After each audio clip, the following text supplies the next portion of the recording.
property, we actually, it's a kind of funny story how it came about. A wholesaler had brought it to us originally, and because of how the wholesaler was dealing with it, and the buyer and the seller at the time and everything, ended up falling through. And you know, the contract just got canceled and whatever. We were doing marketing at the time for land, and we actually got one piece of property. No, it wasn't the guy that from that corner lot near the office, right? It was another piece of land. Yeah, it was a different piece of land. Yeah, it was over off one of the historical districts or something like that. I was like, I don't want that. Yeah, we don't like historic districts. We don't want to mess with those areas at all. So, but he says, oh, but I have another lot, and it happened to be this one, and we had seen this one before, right? And at the time, this house had a car accident. As you can see how the road is, they kind of drove a car into the house, caught on fire, and the house was demolished at that point. So they've done a lot of fixing and everything to the road to prevent that from happening, but it's just been sitting on a slab. So, you know, but the slab was here, plumbing, electrical. So as far as new construction goes, we had a lot of those things. Utility services were already to the lot, and that saves a ton of money. And headaches. I mean, dealing with the city, dealing with all that to just get those things. I mean, one lot, I was telling her the story of near our office that we were looking at a corner lot, and they were telling us, you know, we weren't sure if we can tap into the plumbing in the city sewers or not, or how far they were, or if they already had it to the lot or not.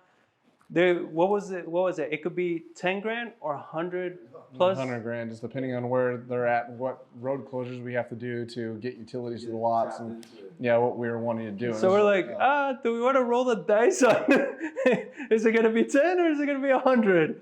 You know, and they're like, oh, you can spend 6 grand and we can find out. And I'm like, I don't want to spend 6 grand and then find out it's 100 and now I'm out 6 grand. So we were actually we were debating between both. We really wanted that one because it was a big corner lot right off of West Avenue, like in the middle, pretty much like Castle Hills area. And we were potentially going to build 4 houses there. And there's a whole brand new subdivision. They're setting comps, they're setting prices. So, well, each house at the time, we were thinking, what, 270? Or 350 each. Oh, 350 each.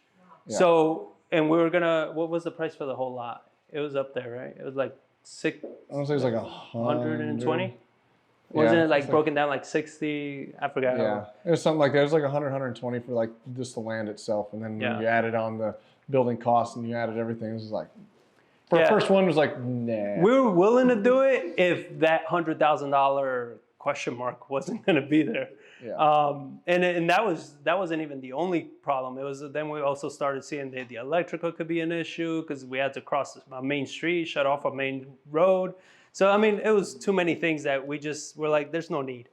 And so we got with this one, and we ended up working with the homeowner and everything. He had it listed, but it was just in and out of contract. Like people weren't buying it.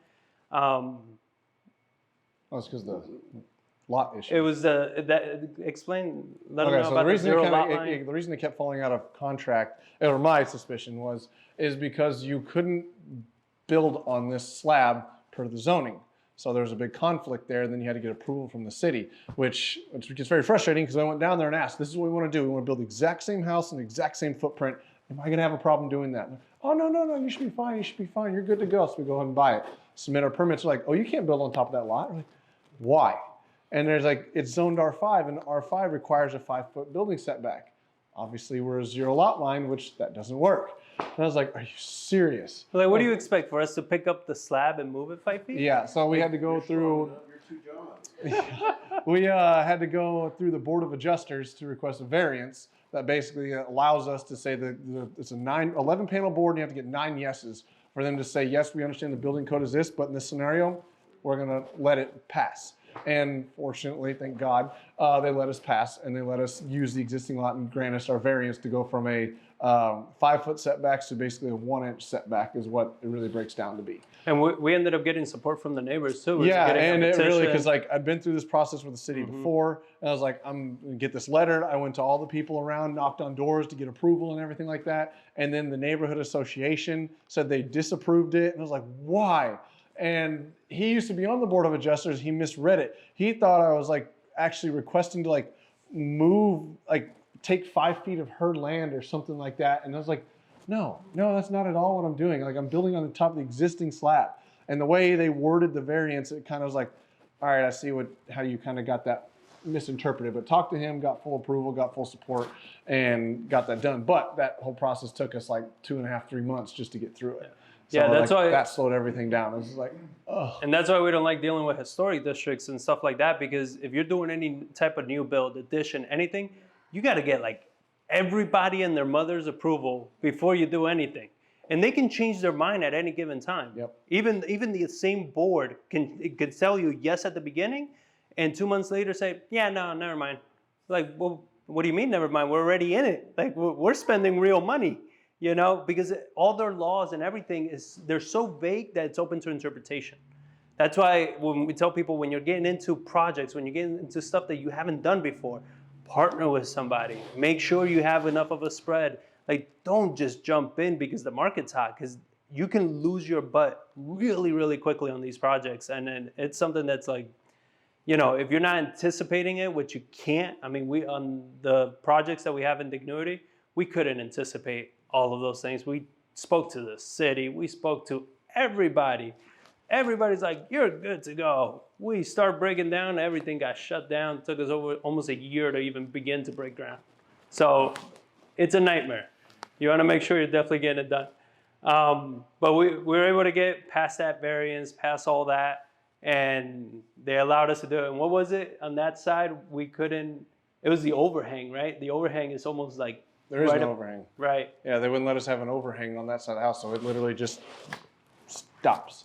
And so it's one of the things. It's like that overhang's there for waterproofing reasons. Like, why do we not can we not do that? Like, well, you're going over the land, and it just was a huge process. We're like, all right, fine, we'll get rid of the overhang, and got rid of the overhang. And every time you go to submit for a re-review, it takes time. It costs money to do. So it was a process to get the building plans approved. So we bought it in February, and we didn't actually start building until July.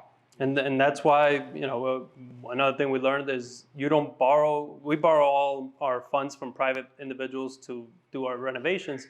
That's why you don't borrow the full amount, you know, when you're going to build until you're going to break ground, because you could be sitting on the lot for months. It happened to us on the first new build in Seguin. We borrowed the full amount day one because we spoke to the city, we spoke to the builder, we spoke to everybody. 2-3 weeks, we're gonna be clearing trees, doing this, doing that. Took like 6 months before we even got permits. Mm-hmm. For those 6 months, we were paying interest on the full amount we borrowed. So that's a nice chunk of change that's coming in. The lender was excited, but we were like, shit, that's a lot of money. So definitely with new build that you guys are interested, like make sure you like do it in stages, because you just don't, this is not even in a historic district and all the trouble we had. So definitely take it in stages, especially with the funding and everything. It's going to be so much more beneficial to you, you know, so you can at least have more money and more of a spread. But we ended up working with a framer first that he came recommended. And man, gung-ho, excited, like everybody. And I got other guys, if you need this trade, this thing, that thing.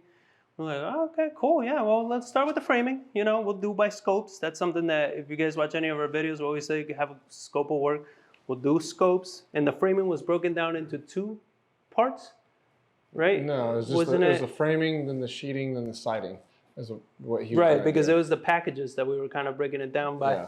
And when did he flake out? Like, it came down to basically like the siding. Like he got the roof done, he got the decking done, then like it came to the siding, I just like, I'm just gonna hire somebody else. He never flaked out, I never fired him, he just stopped calling him, so did I. But